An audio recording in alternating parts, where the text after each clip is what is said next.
It's the amazing Rico Brogna podcast with your host, Evan Roberts. It's all we can do, ladies and gentlemen. All we can do is laugh at the disgraceful baseball team we watch every single day, find new ways to kill our joy for the sport. Welcome to an instant reaction edition of Rico Brogna. The New York Mets on late Saturday afternoon played their alumni classic and then found a new creative way to stick it up our derrieres. As the Mets have now lost 8 in a row, they are out of a playoff spot, and they have continued to cause us pain this entire baseball season. There are so many aspects of this late Saturday afternoon disgrace that I'd like to go off on. But let me start with Edwin Diaz, of all people. And I think that's really the story of the Mets. When you look at this horrific season that we have been witnessing, one of the constants, one of the MVPs, one of the guys you could always rely on has been Edwin Diaz. And the warning I've put out there about Edwin is I love Edwin, I trust Edwin, but nobody's perfect. And there's going to be a day where Edwin Diaz is going to blow it. It's going to happen. And we have to hope one of two things. Number one, if they lose that game, let it not be while they're in the middle of a losing streak. Let it not be in a game that feels like it's the most important game of the year. Let it be in the middle of a 5-game winning streak. Let it be a blown save will always suck. Losing a game in which your closer is on the mound with a chance to get outs to win you the game will always be terrible. But there are certain losses that are going to feel a little bit less than others. The other thing is, if he's going to blow a save, maybe they can recover and win the game anyway. There isn't a hard, fast rule that when your closer blows a save, you have to lose. Well, number one, this was not a good moment to blow a game with the Mets in the midst of a long losing streak, with their grip on a playoff spot disappearing by the second. And number two, the Mets had an opportunity, even after Edwin Diaz failed them not once, but twice, to win the game anyway. But why would the glass jaw Mets actually do that? So my anger isn't F you, Edwin Diaz. Edwin Diaz failed in this game. We all know that. But of course that was going to happen. He's human. He bleeds. I don't think the moment's too big for Edwin Diaz. I think it was just one of those days, and you could see it as soon as he came in the game. And sometimes this will happen, and he'll find a way through it anyway, where will miss far out of the strike zone on his first few pitches, sometimes with his slider, sometimes with his fastball. In this case, it was his slider, and it was wild from get. He's throwing a wild pitch on his second pitch. His slider was nowhere near the strike zone, and you get yourself into a danger zone where you may have to throw a fat one in the middle of the plate, which he did to Rowdy Tellez, and it gets pummeled into the right field corner. So Edwin Diaz was shaky. He didn't do the job, but he didn't do the job twice. That's the worst part about it. Because after Diaz comes into this game, and I had no issue with when Mendy went to him. I have other issues about Carlos Mendoza. I'm sure you guys can guess that one. We'll get to that shortly. But his decision to go to the closer even after Tyler Rogers struck out Jake Berger, I still thought was the right decision. We all trust Edwin Diaz. We all trust Edwin Diaz more than anybody else in this bullpen, and it ain't particularly close. So him going to face Josh Young with a runner on and 2 outs with a 1-run lead, totally the right move. I had no issue with that. And Edwin Diaz, as we said, came out. His slider was missing by a mile, and he walks Josh Young on 5 pitches, throws a fat one to Rowdy Tellez, and then gets lucky. This reminded me, and not to give you a much bigger moment than this, but you guys remember the 04 ALCS Yankees-Red Sox when Tony Clark bounced one into the corner and it looked like it was going to give the Yankees the lead in extra innings against the Red Sox? Could have changed that entire series, but it bounced out of play. And because of that, the runner couldn't score, and then the next hitter didn't come through. When Tellez pounds one into the right field corner off the bat, we are all thinking the same thing, which is, my God, they're about to take the lead. They're about to literally take the lead. But thank God, at least in the moment, the ball bounced very luckily out of play, and it stranded that lead run on third base. And to Diaz's credit, he comes up and he gets Jonah Heim to ground out to first base. But he still blowed the game in the eighth inning, or blew the game. I will try to do correct grammar. I'm pretty angry. I'm trying to hold it in. I'm trying to be calm as I get through breaking down this entire game. But he blew the game, number one. Number two, he has a chance to come back out for the ninth inning in a tie game. The Mets haven't lost the game yet. They haven't lost the game yet. And if Edwin Diaz can keep the game tied, you've got the top of the batter order coming up in a tie game in your own building. And it is possible, even if it's not likely, that the Mets can simply walk this off and, despite blowing a 2-0 lead in the eighth inning, win the game anyway. And Edwin Diaz, and this is why I still blame him, Cody Freeman hits a line drive. He didn't hit blooper. He didn't hit a bleeder. He hit a line drive. That's on Edwin Diaz. Hard contact against Edwin Diaz. What is not on Edwin Diaz is that the captain of this team, you don't want to be the captain of this team. Do you want to be the captain of the Titanic? Do you want to be the captain of the ship that be sinking and there ain't a damn thing anybody can do about it? So right now, Francisco Lindor probably doesn't want to be the captain. He should be thanking his lucky stars he wasn't named the captain. But we still think of him as the captain. And we think of him as someone reliable. We think of him as someone who's sure-handed. We think of him as a Gold Glove caliber shortstop. A line drive is hit right at him, and it goes off of his glove. And I'm sorry, that's an error. That's an error. It's off his glove. Yes, he left his feet barely. It's not like he had to jump 10 feet into the air. He didn't have to pretend he was an NBA player. Francisco Lindor has to make that play. You know who doesn't make that play? Losing teams.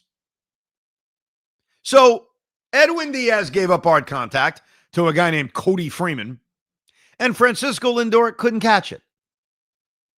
But after the bunt sacrifice is laid down, and by the way, it was done correctly, and so the Rangers gave themselves 2 cracks to take the lead. Here's Edwin Diaz after the Josh Smith strikeout, 1 out away from getting through the ninth inning. And despite blowing a save in the eighth inning, despite giving up a ripped RBI double to Rowdy Tellez, he had a chance to at least put himself in position and his team in position to win the game anyway. We'll worry about the 10th inning. When we get to the 10th inning, that would then be more on the Met offense for not walking it off in the bottom of the ninth. And what does he do? He gives up the game. So Edwin Diaz blew this game twice. He blew this game once when he couldn't throw a strike to Josh Young and gave up the RBI double to Rowdy Tellez.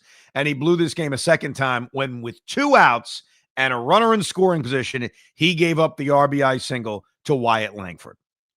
So, Edwin, you've had a great year. You've been wonderful. You picked a hell of a time to spit the bit. It's all about timing in life, right? We've all heard that. This couldn't possibly have been worse timing for Edwin Diaz to not be Edwin Diaz. Couldn't pick a worse time.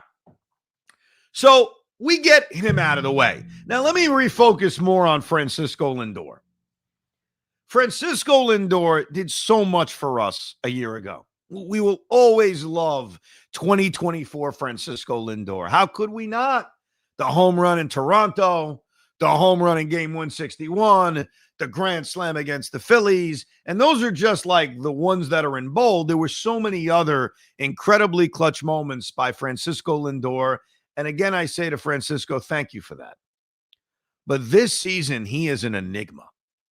This season, his numbers, which are, for him at least, pretty pedestrian, he has been insanely streaky. And right now, he's sort of in a bad streak. He did have the bunt base hit, which led to a Met run in the 5th inning, which was great.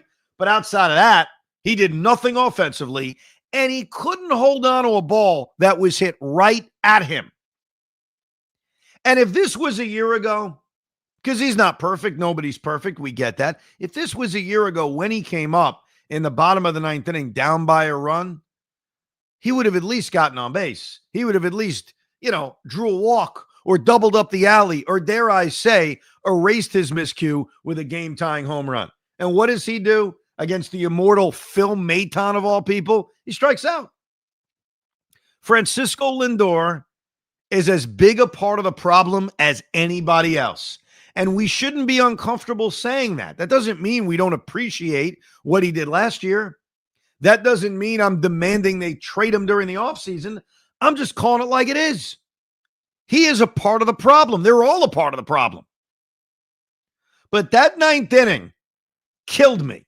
And it should kill all of us because, yeah, it sucked to blow a 2-0 lead. Yeah, it sucked for Brett Beatty to get picked off. I'll get into that in a few minutes. Yeah, it sucked that the Mets missed a lot of golden opportunities. And yes, it absolutely sucked that this brilliant manager couldn't wait to take the hook out on Brandon Sproat. All that sucks. And all that contributes to the Mets losing. But in the bottom of the ninth inning, in your own building, in front of desperate fans that are doing anything to actually root you on, you got the top of the order coming up, down by a measly run. You have a chance to do something you haven't done all year, which is win a game when trailing after 8. And we saw what happened. And here specifically is what we saw happen. Francisco Lindor, core member of the 2025 Mets, struck out to start the inning. Pete Alonso, core member of the 2025 Mets, who, yes, he had 2 hits in this game, but the reality on Pete is that all the clutch hitting he did early in this season, it has been missing for the last few months. I know this may stun a few people to hear me say this. It shouldn't stun you, but I'll say it. Pete Alonso is as big a part of the problem as anybody else. When he comes up after Soto delivered an 0-2 base hit to center field, thank you for that, Juan, I thought deep in my soul, this is the moment. We know Pete's capable of it. We saw Pete do it, basically carry this team over the first few months of the season. We all remember what he did in October last year. It's set up perfectly. Scott Armstrong, a guy he's got good numbers against, he is the winning run at the plate, and he got the fattest curveball in the middle of the plate on 2-2, and he swung right through it. Pete Alonso, much like Francisco Lindor, thank you for everything you've done here. You are as big a part of the problem as anybody. That ninth inning almost needed to be the moment, especially with those guys, where they stepped up and they answered the call. But Lindor failed, and yes, I love Pete. He failed. Stunningly, Ronnie Mauricio comes through, and now we're set up. It's so perfect. Another core member. What does Steve Cohen call these guys? I forgot. I don't even care anymore. There are only a handful of guys that have been on the 21 Mets, the 22 Mets, the 23 Mets, the 24 Mets, and the 25 Mets. You know who those guys are? Brandon Nimmo, Jeff McNeil, Francisco Lindor, Pete Alonso, Edwin Diaz. They all took turns. All of them, to a degree, took turns blowing this game. The core members of the team and the guys that have been here since really the beginning of the Steve Cohen era. So here's Brandon Nimmo, who also had 2 hits in this game, much like Pete Alonso. Give a crap about those 2 hits earlier in this game. You're up with the tying run in scoring position, 90 feet away, with the winning run on first base. We know Brandon Nimmo's capable of magical moments. We know it. And he quickly falls behind 0-2, and he strikes out. This ninth inning was symbolism. It's symbolism of the core, of the Fab Four. Other than Juan Soto, who is a part of the new part of the core, certainly not the old part of the core, they all failed. And all of them have failure all over their resume outside of the magic of last year. It's the thing that Negative Dan, we used to call him Negative Dan, he's just Dan. Because Dan's been screaming this for years, that it's these guys and that their resumes are just all so bad in big spots. And he's not wrong. Now, I've got about 500 emails of people complaining about what happened in game 2 of this series. I'm sure Dan's in there. And you know what Dan's probably writing? This core stinks. And their history tells you they're going to find ways to choke when the pressure is on. And it's tough to argue that because, yes, 2024 was magical. That feels like the outlier. But more on this game. In the ninth inning, with a chance to come back, Lindor, Alonso, and Nimmo were the guys that struck out. They were the guys that failed. And they had a chance to respond. Let's not forget the Mets scored 2 effing runs in this game. Yes, Edwin Diaz blew the game. Yes, Francisco Alvarez being called for a catcher's interference ruined the game. Yes, Tyler Rogers giving up a double helped ruin the game. Edwin Diaz, as we said, they scored 2 runs. One of those runs came on a defensive miscue. The other one came on, yes, a solo home run by Juan Soto. And I don't say that sarcastically. Sure, 29 of his 40 are solo. Sure, he's setting records in terms of how overwhelming his home runs are solo. And let me tell you why. After he hit the solo home run to put him up 2-0, and again, very happy with the home run. It was a clutch home run. Not all solo home runs are equal. I became fascinated. I said to myself, what's the record for the most solo home runs hit in the season? Haven't we all wondered that? So I'm on the internet.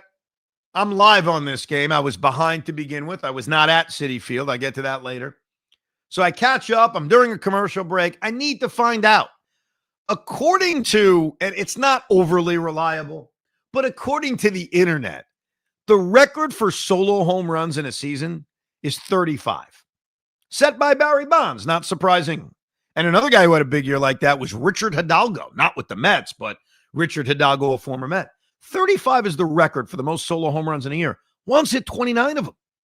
Like, he's not going to break that record, but the fact he's that close to that record in a 40 home run season shows you what we've all known all year. And again, doesn't mean he isn't clutch. He's been clutch over the last 2 months. No question about it. Just an observation on the overwhelming solo nature of his home runs. And in fairness, when Juan Soto came up in this game, he only had 1 at-bat with guys on base. So if nobody's on base, there's not much you can do. But this offense, on the heels of scoring 3 measly runs against Texas the previous night, on the heels of having been retired 25 in a row the night before that, this big bad offense scored 2 runs. Don't forget that. Let me get to Brett Beatty. I'll get to the pitching. I'll get to Carlos Mendoza. I know everybody's really pissed at Mendy. So am I. I'll get there. I'm taking my time. My wife appreciates that. I'm taking my time. Brett Beatty understands something. You've had a nice season. You've had an improving season. You play good defense at third. You play good defense at second. You've hit a little bit. I've been screaming into the microphone, you should play against lefties. And when you came up in the 6th inning as a pinch hitter, you immediately singled to right field. There have been a lot of good things about Brett Beatty. But Brett Beatty, you cannot be stupid. You can't be. You were stupid the other night when you got picked off. And you got picked off again in what was an ugly spot, a horrible spot, and you looked bad because you didn't even slide. There's 2 on and nobody out. There's a new pitcher in the game. Jeff McNeil's up. I assume he's bunting, even with the 9th spot in the order coming up, because you know what? At that point in the game, it's 1-0. Move those runners to second and third. I'm in favor of the bunt. And McNeil's a good enough bunter where he may well beat it out and you could turn it into bases loaded, nobody out. You can't get picked off, Brett. And you can't get picked off when you're not even sliding back to second base. It cannot happen. And how many times have we said stuff like this over the last few weeks? Cannot happen. This cannot happen. That cannot happen. And all this team does is the same dumb things, and they happen over and over again. That was a huge moment in this game. There's 2 on and there's nobody out. You have a new pitcher in the game. You have a chance to make it more than a 1-0 game because none of us thought they were going to win this game 1-0. Even at 2-0, there was that worry. You can't play stupid baseball. It can't happen. And remember, Brett was the DH because he pinch hit for Starling Marte. So I don't think this would have been the moment to do it, but I would have benched his ass in any other situation. And the reason I say it wasn't the moment to do it is, how do you bench a guy who's DHing? Like, think about it. He gets picked off. He's not going out to play the field, and his next at bat came in the 8th inning with them now trailing, or now with the game tied. So are you really going to pinch hit for him with Ronnie Mauricio, which you knew you couldn't do because, remember, you took out Luis Angel Acuna an inning earlier for defense. So I think if Brett Beatty was having one of those normal days where he was starting at third or starting at second and I had a full bench, I'd have benched him, because here's the way I look at benching. It sends a nice message, but don't do it and have it negatively affect your team. And because he was a bench piece, and because they already used parts of their bench, I just think pinch hitting for him in the 8th inning of a game you already just blew, it just makes your job of winning that much more difficult. Maybe that makes me soft. I don't know. But I'll tell you, in the moment, I'd have benched his ass, because stuff like that can't happen. Now let's get to this manager. Carlos, you have a kid in Brandon Sproat who was so impressive in this game. Comes out, pitches a really economical 1-2-3 inning, pitches a nice second inning, getting through a 2-out single, gets a huge double play against Wyatt Langford on one pitch in the 3rd inning to get through that inning. He almost pitches an immaculate inning in the 4th. He was actually a pitch away from an immaculate inning, and he knew it, because did you hear him grunt on the foul ball? For those watching on TV, for those in the building, I'm not sure how much you noticed it, but Sproat wanted the immaculate inning. Doesn't get it, and then they get that great defensive play by Mark Vientos, who made a headlong dive Superman play, 1-2-3 inning. He works through trouble in the 5th, not easy, 1-out double, gets through it. And he worked through trouble in the 6th, and I admit it, he worked through trouble. Gave up a leadoff single, got a good defensive play by Jose Siri in center, got lucky when Jock Peterson ripped one, gave up another base hit, and then got a ground out to get out of it. So it wasn't the easiest 6th inning. I will freely admit that. There was hard contact against him. But his pitch count is low. You have a lead, and I was certainly willing to at least go batter by batter. If you don't want to start the 7th with no one warming up in the bullpen, I get that. I'm not saying go in there with no protection. You should always protect yourself. But he needed the opportunity to start the 7th inning. There was really no good reason to take him out. I admit, again, the 6th inning wasn't dominant. It wasn't close to being immaculate. But I also don't think that would have been enough for me to say I got to take him out of the game. I think it's enough for me to say, hey, let me have the bullpen warmed up. Let me just in case he gives up a leadoff base hit to Alejandro Osuna, who's a 190 hitter. Fine. I'll go to Brooks Raley, or I'll go to Tyler Rogers, one of the 2 guys I trust before I get to Edwin Diaz. But to take him out after 70 pitches and 6 brilliant scoreless innings in which he didn't walk anybody, he pounded the strike zone, he made the big pitch when he needed to. Why? Because you're in such a rush to go to this bullpen? Now, I don't think this move cost them the game. I want to make that clear. I don't think it did. Because even if Brandon Sproat, let's say he pitches the 7th and he pitches great, I think that Mendy is still going to his same bullpen arms.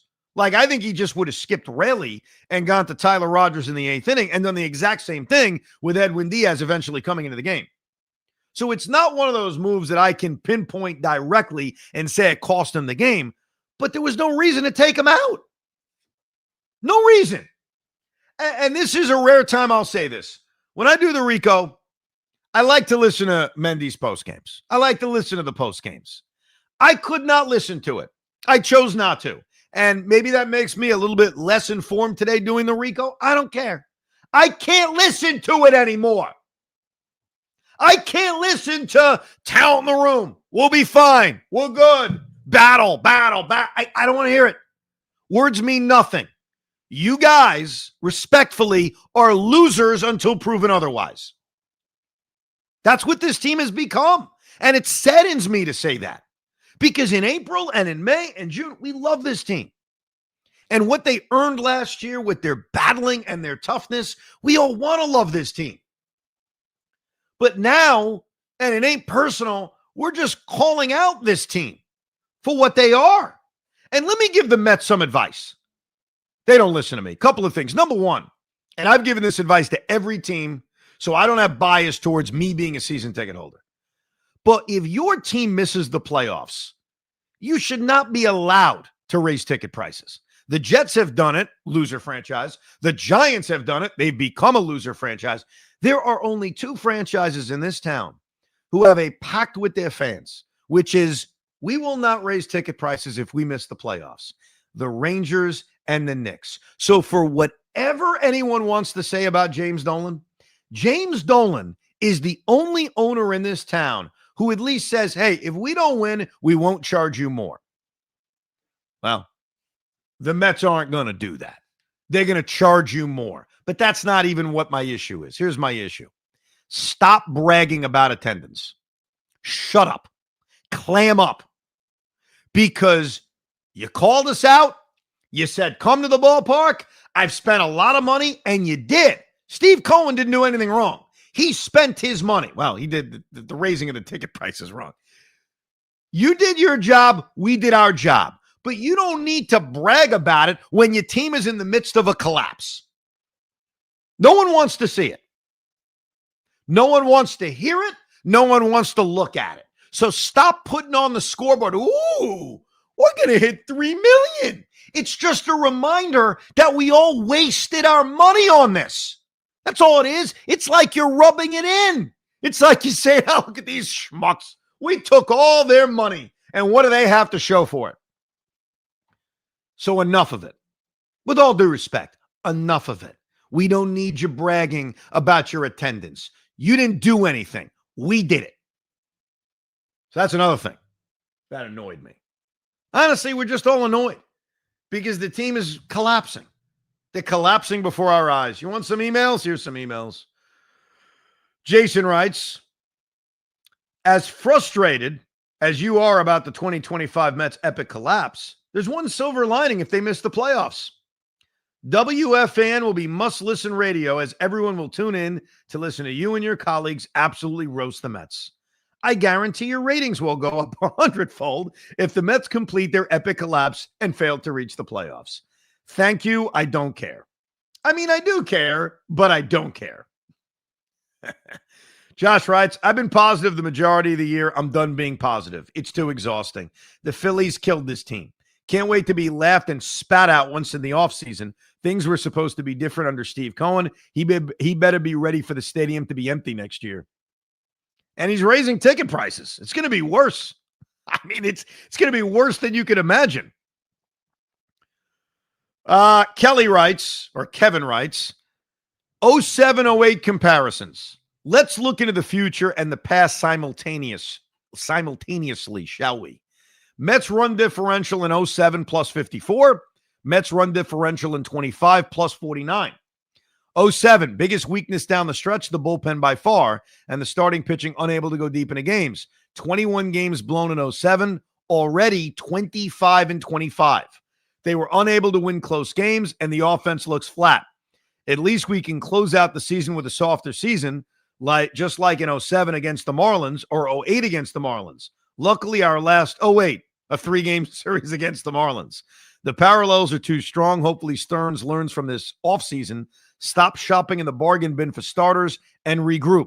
Only 194 days until opening day.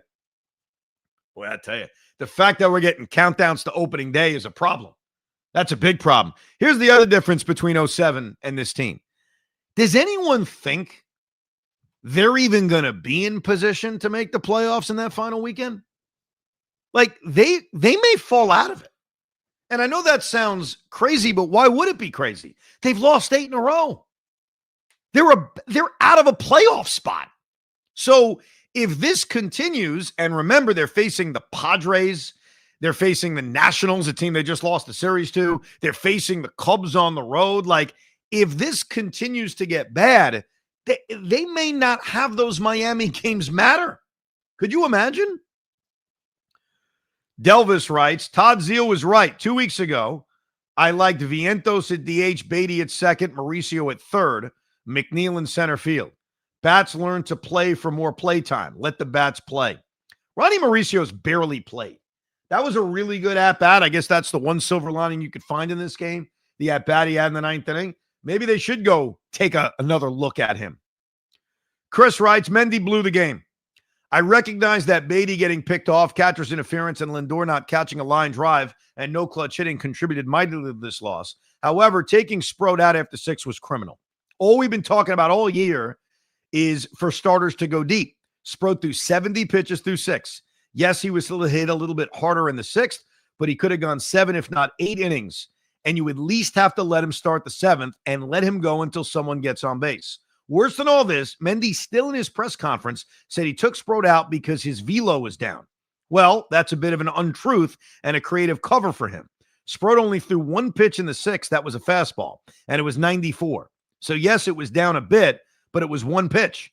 All other pitches were in the 70s and 80s, not hard stuff. Please rewatch the 6th inning.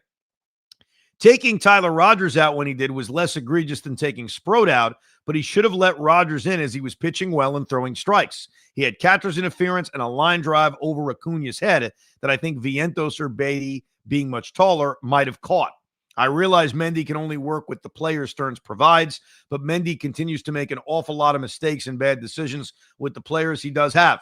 I'm starting to think Mendy needs to go, and I wonder if Showalter was here, if we'd have a dozen more wins. I can think of 5 games Mendy blew in the past month alone, and none of this is Monday morning quarterbacking. I'm very tired of this. I did agree with taking Tyler Rogers out. Let me give you another reason for it. Tyler Rogers is not a big strikeout guy. Now, he did strike out the previous batter, but he's a soft contact guy. And the negative with a soft contact guy is sometimes the soft contact just finds a hole. And so what I liked about going to Diaz is A, he's my best pitcher, and B, the bad luck factor is lower with a high strikeout guy like Edwin Diaz. I want Edwin Diaz on the mound. I know it didn't work, but I don't regret that. Andrew writes, can we finally stop calling Edwin Diaz a great closer or the best closer in the game? I mean, I'll ride with him, and it would be tough to find someone better to replace him, but his track record in big moments is pretty meh. I don't agree with that. What big moments are we talking about? Shaky, yes, but not blowing it. Game 161 was a blown moment, but then he recovered it by getting the next 3 outs. I almost give him a gimme on that one, whatever the hell that's called. Like, I don't know, whatever. So I disagree with that. And when you look at the other closers in baseball, give me the list of guys you'd prefer. He just blew this game. This is the last email I'm going to read because I don't want my entire Saturday night to be gone and depressed. My wife and I are going to watch a fun TV show, and hopefully our kids will fall asleep. If you're listening on Sunday, enjoy the horrible football you're about to watch. Anyhow, Timothy writes, and this is an email Timothy wrote, I guess the other day or this morning. And then after this game, he kind of sent it again and said, please read this message. So here it is. Evan. The Juan Soto comments about Starling Marte, we all kind of brushed over, are extremely telling.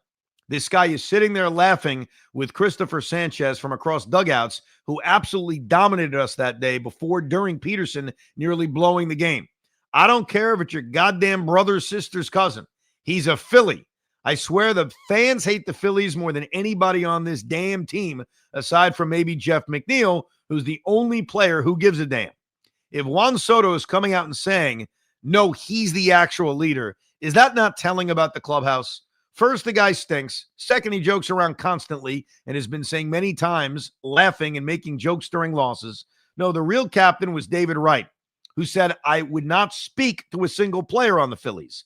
This team has no attitude, no cares, no guys like Winker and McNeil who look like they want to murder the opposition. It's disgusting, and I can't watch anymore. The team is dead. It's football season.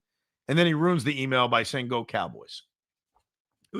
It was all, even though I disagree with a lot of it, it was all good and passionate. till you said go Cowboys. I think what you need to accept about Starling Marte and many other players in baseball is that there's camaraderie.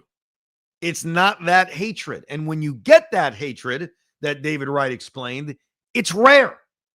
I don't think that's the problem with the team. Like, I don't look at that and say they don't hate their opponents enough to define the problem. But here's the challenge I'm going to have. Here's the challenge we're all going to have. And I'm already starting to think about it. And I didn't want to think about it, but I am. I'm starting to think, when this season officially ends in destruction, what the hell should they do? Who the hell should go? Who the hell should be added? Because I know it's easy to say, and Salah said this to me before, and I know he said it on the air, and he texted me this a few days ago. You got to break the core up. And I'm not arguing that, but I got to know, all right, who, for what, and who's coming in. And it pains me that on September 13th and 14th, that's actually a thought in our heads. But folks, we're witnessing a slow death. They are not a playoff team. They're not going to make the playoffs. And until proven otherwise, they're gutless. And it continued on Alumni Day. Now, one thing I plan on doing with my Saturday night, for those that are consuming this live, is I'm going to hang out with my wife, watch a show, and when she falls asleep, I'm going to watch the Alumni Classic. I didn't see it. Some say I'm Derek Jeter. I'm not Derek Jeter on any level, but I missed Old Timers Day because my son had a birthday party. So for anyone who killed Jeter for it, and I know I'm not Derek Jeter, trust me, well aware, though I care more about Old Timers Day than Derek Jeter or the Alumni Classic, I was always going to put my son first. I was always going to put my family first. It sucked to miss it. I wish I saw it, but no regrets.